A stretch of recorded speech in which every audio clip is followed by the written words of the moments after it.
also go to 0. Now this is going to give you a 0 moment. It's going to give you a 0 moment. So what we have is you have 3 times 10. That's the clockwise moment, so that's negative. Then we have 3 times 20. That's another clockwise moment, so that's negative. Then we need moment due to this. And if you want moment due to this, best thing would be to move this force, place it here. And instead of thinking that it acts here, think of this being acting here. And what that's going to do is, you could have a component this way and a component this way. And let me take this angle here as alpha, and this angle will be alpha. So you have FBD for sine alpha as a horizontal component. You have FBD sine alpha as the vertical component. Then alpha by itself, let's say if you look at tangent alpha, that's going to be 20 over 15 or 4 over 3. So your sine alpha will be 4 over 5. So sine alpha would be 3 over 5.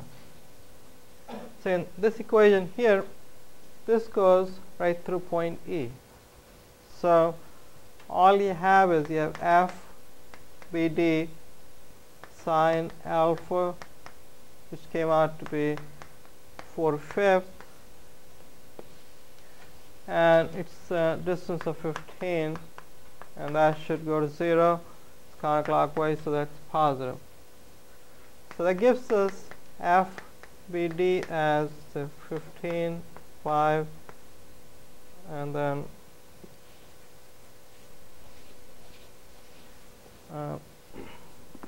3, so you get 90 over 12.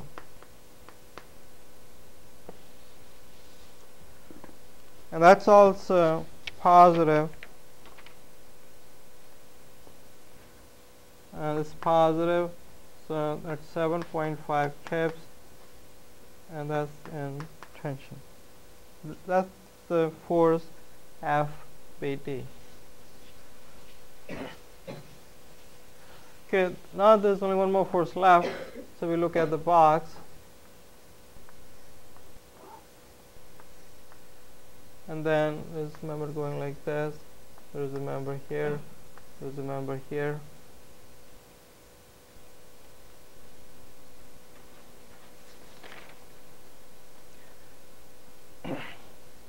Then we look at the, okay, so this is D, E, F, G, H, and I. So there is a force here, that's 3 kips.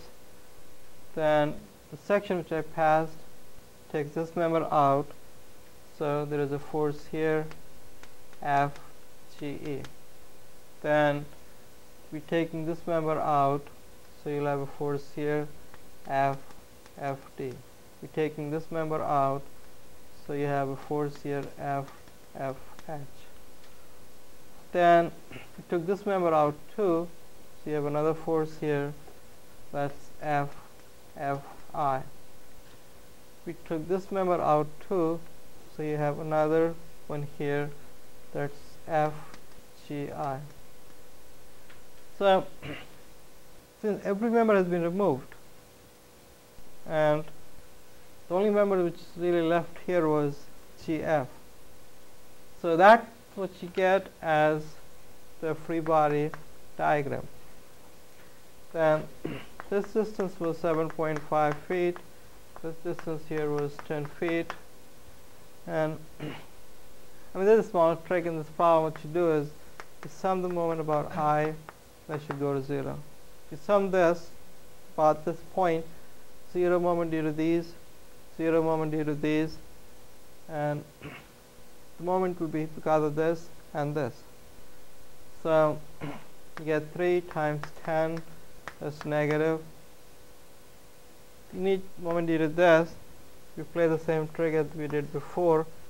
Move this here, and take components. So you get F, FH, we call this angle as beta, that's cosine beta. Take this component, that's F, FH, sine beta. So we get F, FH, sine beta. The distance is 15, and that should go to 0. Because another half of this is 7.5. So we need the beta, this beta, and tangent beta is 10 over 7.5 or 20 over 15. So your sine beta will be 4 over 5. So we take this as 4 over 5 plus 3. So your F H comes out to be 30 over 12.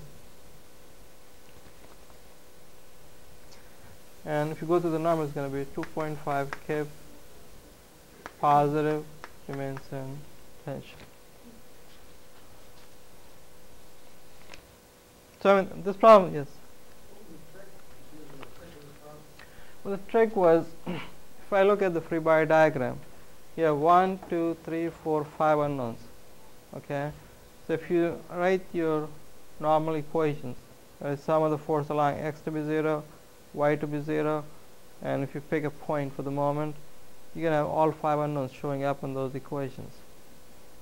Okay, and you will have only 3 equations, so you won't be able to solve it. But as the trick in this case was to identify this point.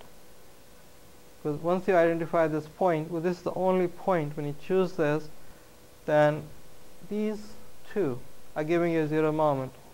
These two are giving you a 0 moment. The only thing left was this and this. But if you do any other set of equations, that won't be the case. You will have all of these forces going to show up in that equation. All right. Any other questions?